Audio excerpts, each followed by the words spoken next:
Hello friends, welcome back to our channel SJ Gupta. दोस्तों, आज के वीडियो में बहुत ही इंपॉर्टेंट एडवाइजरी डिस्कस करने वाले हैं। जो अगर आप एक जीएसटी टैक्स पेयर और अपनी जीएसटी रिटर्न फाइल करते हो तो आपको पता होने चाहिए। दोस्तों, जैसे कि आपको पता है, नोटिफिकेशन नंबर 12/2024 के जरिए जीएसटीआर 1 को इंट्रोड्यूस कर दिया गया था। अब आप बोलोगे जीएसटीआर 1 तो हमें पता है, जहां हम अपनी सेल्स डिक्लेयर करते हैं। 2 पता है, 2B पता है, 2A पता है, 3B पता है। ये 1A क्या है? तो मान लीजिए अगर आपने कोई रॉन्ग डिटेल अपने जीएसटीआर 1 में डाल दी है, तो आप जीएसटी 1A के थ्रू उसे अमेंड कर सकते हैं। ये जो डिटेल्स आप अमेंड कर सकते हैं वो रिलेटेड टू वैल्यू हो सकता है। लेकिन अगर सपोज आपने गलत जीएसटीएन डाल दिया है तो आपको नेक्स्ट जीएसटी रिटर्न में, यानी कि नेक्स्ट जीएसटीआर 1 में उसे अमेंड करने का मौका मिलेगा। आपके लिए जीएसटीआर 1A नहीं है। सो जीएसटीआर 1A नोटिफिकेशन नंबर 12/2024 के थ्रू इंट्रोड्यूस किया गया था। ये सबसे पहले जुलाई 2017 में इंट्रोड्यूस किया गया था, जब जीएसटी इंट्रोड्यूस हुआ था। तो तब जीएसटीआर 1 जो अगर आपने फाइल किया रहता था तो फाइल करते ही ऑटोमेटिकली आपका 1A ओपन हो जाता है, जिसमें आपने जो भी डिटेल्स 1 में फाइल की है, अगर आपको और ऐड करना है तो आप 1A के थ्रू ऐड कर सकते थे। अगर कुछ अमेंड करना है तो भी आप 1A के थ्रू अमेंड कर सकते थे। जो भी नेट इफेक्ट होता था इस एडिशन या डिलीशन का, वो इफेक्ट देकर फिर आपकी जीएसटीआर 3 भी ऑटो जनरेट होता था। लेकिन क्योंकि टेक्निकल चैलेंजेस बहुत थे उस वक्त, क्योंकि जस्ट जीएसटी आया ही था, पोर्टल भी अपने आप को टाइम टू टाइम अपडेट होके डेवलप कर रहा था, इसलिए ये 1A को साइड में रख गया था और कहा था कि 1A अब एप्लीकेबल नहीं है। अब इतने साल बाद, ऑलमोस्ट 5 साल बाद, जीएसटी इंट्रोड्यूस होने के बाद फिर से जीएसटीआर 1A को इंट्रोड्यूस किया गया है, जिसमें मान लीजिए अगर आपने कोई रॉन्ग डिटेल डाली है अपने जीएसटीआर 1 में, तो आप उसे अमेंड कर सकते हैं 1A के थ्रू। ये जीएसटीआर 1A अगस्त 2024 से एप्लीकेबल ये है। यानी कि अगर आप मंथली टैक्स पेयर हो और अपनी मंथली जुलाई की रिटर्न आप अगस्त में फाइल कर रहे हो, तो आपका जीएसटीआर 1 फाइल करने के तुरंत बाद जीएसटीआर 1A ओपन हो जाता है। जीएसटीआर 1A एक ऑप्शनल फैसिलिटी है। ये ऑप्शनल फैसिलिटी है, इसका मतलब क्या है कि अगर आपको कोई एडिशन या अमेंडमेंट करना है, तो ही आप 1A को में जाओगे और उसे जो भी अमेंडमेंट्स करने हैं उसे अमेंड करके, या जो भी एडिशंस करने हैं उसे ऐड करके एक्सेप्ट करके रिटर्न फाइल करोगे। अगर मान लीजिए कोई चेंज नहीं है तो आपको जीएसटीआर 1A फाइल करने की कोई जरूरत नहीं है। जैसे कह रहे हैं, इसे ऑप्शनल फैसिलिटी है और ये एक ही बार फाइल हो सकती है एक पर्टिकुलर टैक्स पीरियड के लिए। जैसे मान लीजिए आप जुलाई 2024 के लिए फाइल कर रहे हैं, आपने कुछ एडिशंस किए हैं और फिर जीएसटीआर 1A सबमिट कर दिया है एंड उसे फाइल कर दिया है। अब उसके बाद आपको पता चलता है कि नहीं, हमारा मेरा एक सेल ऐड करना रह गया है। तो अब क्योंकि आपने ऑलरेडी एक बार जुलाई 2024 के लिए जीएसटीआर 1A फाइल कर दिया है, तो अब आप उसमें अब और कोई एडिशन नहीं कर पाएँगे। अब आपको एडिशन करना है तो आपको नेक्स्ट टैक्स पीरियड का वेट करना होगा, यानी कि अगस्त का। अगस्त के जीएसटीआर 1 में आप उसे शो कर सकते हैं। ये फैसिलिटी इंट्रोड्यूस करने का यही वजह था कि अगर मान लीजिए किसी को कोई चेंज करना है, जैसे सपोज मैंने जीएसटीआर 1 जुलाई का भर लिया है एंड मैंने मिस्टर एक्स वाई जेड के नाम पे अब 1 लाख रुपीस की सेल दिखा दी है, जबकि एक्चुअली में वो 10 लाख रुपीस होनी थी। जैसे मैंने जीएसटीआर 1 फाइल किया, सामने मिस्टर एक्स वाई जेड के जीएसटीआर 2B में ही रिफ्लेक्ट होने लगा। उन्होंने मुझे कॉल किया और कहा कि आपने मेरी 10 लाख की सेल के बदले जस्ट 1 लाख रुपीस सेल दिखाई है। तो मेरे पास अपॉर्चुनिटी है कि मैं जीएसटीआर 1A के थ्रू अमेंडमेंट करके 1A फाइल करके वो 1 लाख की सेल को 10 लाख दिखा के करेक्ट टैक्स पे करूँ अपने जीएसटीआर 3B के थ्रू। इसमें एक डेफिशिएंसी है जो मैंने देखा है कि अगर मैंने जीएसटीआर 1A में अमेंड कर दिया है एंड टैक्स में जुलाई की जीएसटीआर 3B के साथ ही भर रही हूँ, still mister X Y Z को अपने नेक्स्ट 2B में 10 लाख की सेल दिखेगी, 1 लाख की नहीं। मतलब 1 लाख की सेल उन्हें जुलाई वाला जो 2B है उसमें 1 लाख की ही सेल दिखेगी और जो अगस्त में जो 2B जनरेट होगा उसमें जाकर वो 10 लाख की सेल हो दिखेगी। भले ही मैंने ये अमेंडमेंट जुलाई में ही कर दिया है, बट क्योंकि मेरा अपॉर्चुनिटी जीएसटीआर 1 फाइल करके खत्म हो गया था, 1A में मैंने सिर्फ अमेंडमेंट किया है, वो अमेंडमेंट उन्हें नेक्स्ट अगस्त के जीएसटीआर 2B में ही दिखेगा उसके पहले उन्हें ये अमेंडमेंट नहीं दिखेगा। सो जीएसटीआर 1 इंट्रोड्यूस करने का एक मेन रीजन यही है कि अगर आपने कोई लायबिलिटी रॉन्ग शो कर दी है जीएसटीआर 1 के थ्रू, तो आप उससे अमेंड कर सकते हैं 1 के थ्रू और उसी मंथ में उसका टैक्स पे कर सकते हैं, क्योंकि आप जो भी अमेंडमेंट्स करेंगे एडिशन या फिर डिलीशन, उसका नेट इफेक्ट आपके जीएसटीआर 3 भी उस मंथ का जो जनरेट होगा उसमें आएगा।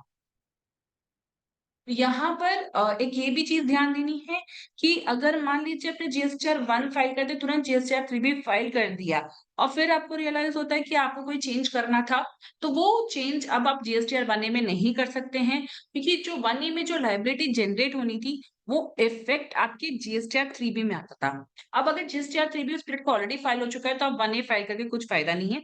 अब जो भी अमेंडमेंट है, आपको नेक्स्ट जीएसटीआर 1 के थ्रू ही जनरेट करके आप कर सकते हैं। जो इनिशियल एडिशंस, डिलीशंस, अमेंडमेंट्स होते थे जीएसटीआर 1 के थ्रू वो अभी भी अवेलेबल है। सो मान लीजिए अगर आपने वो अपॉर्चुनिटी मिस कर दी है जीएसटीआर 1 ए की, तो आप नेक्स्ट जीएसटीआर 1 रिटर्न में शो कर सकते हैं, इससे कोई दिक्कत नहीं है। ये देखिए यहाँ लिखा है clearly at the recipient and the ITC to supply declare और अमेंडेड बाय द सप्लायर तो GSTR 1 A will be available to the recipient in the form GSTR two B generated for the net tax period. यानी कि अगर मैंने जुलाई के GSTR 1 ए में amendment किए हैं, तो मुझे मेरे रेसिपिएंट को अगस्त के टू बी में वो दिखेगा, जुलाई के टू बी में वो अमेंडमेंट नहीं दिखेगा। अब देखिए कैसे आता है वो मंथली बेसिस पे। अगर आप मंथली बेसिस पे टैक्स पेयर हो, तो जैसे ही आपने जीएसटीआर 1 फाइल कर दिया है, तो आपको जीएसटीआर 1 ए दिखने लगेगा।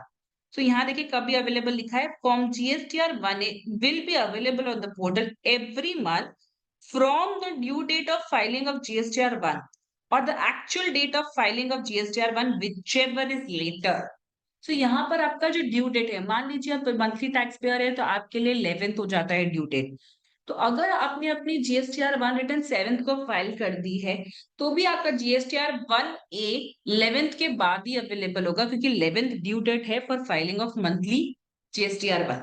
वहीं मान लीजिए 11th ड्यू डेट को आपने मिस कर दिया है एंड आप अपना जीएसटीआर 1 14 को फाइल करते हैं, then in that case GSTR 1 A आपको 14 के बाद दिखेगा।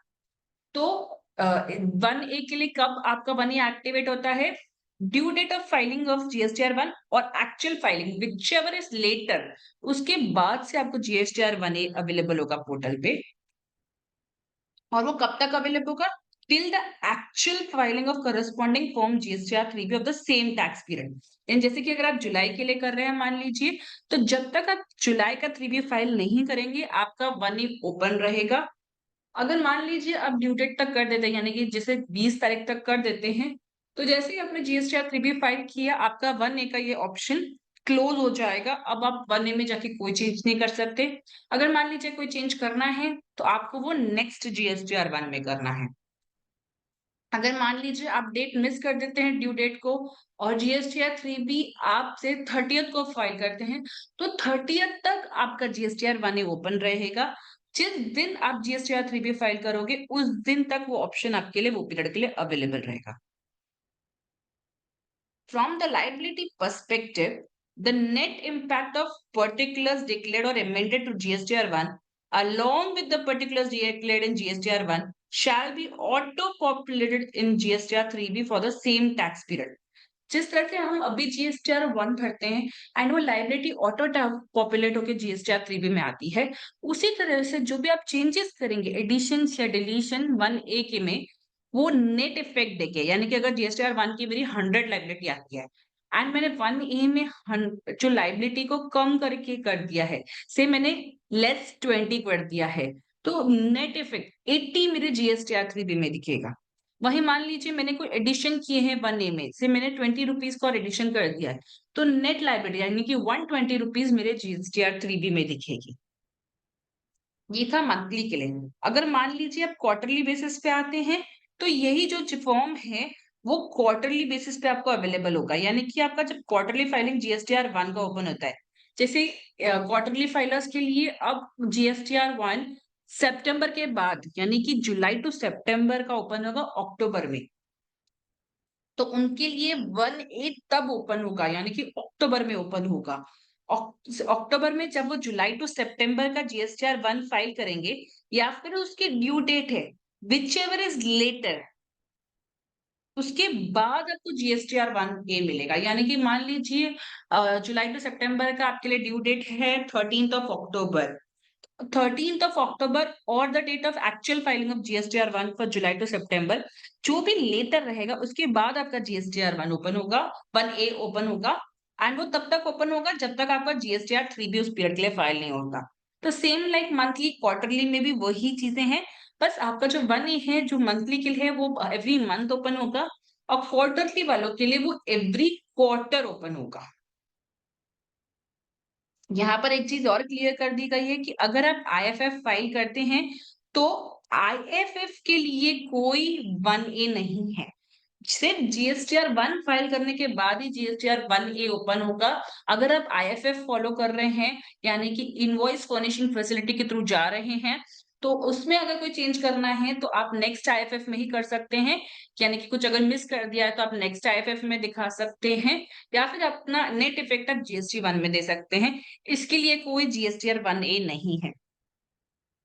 सो आई होप दोस्तों आपको ये जीएसटीआर 1 ए वाला फॉर्म अच्छे से क्लियरली समझा हो कि कब ये पर्टिकुलर्स ओपन होगा, कब ये चेंजेस आप कर सकते हैं आप, एंड कब तक जीएसटीआर 1 ए ओपन होगा। यहाँ पर उन्होंने क्लियरली ये भी बताया कि अगर आपको जीएसटीएन चेंज करना है किसी रेसिपिएंट का, तो वो आप 1 ए के थ्रू नहीं कर सकते हैं।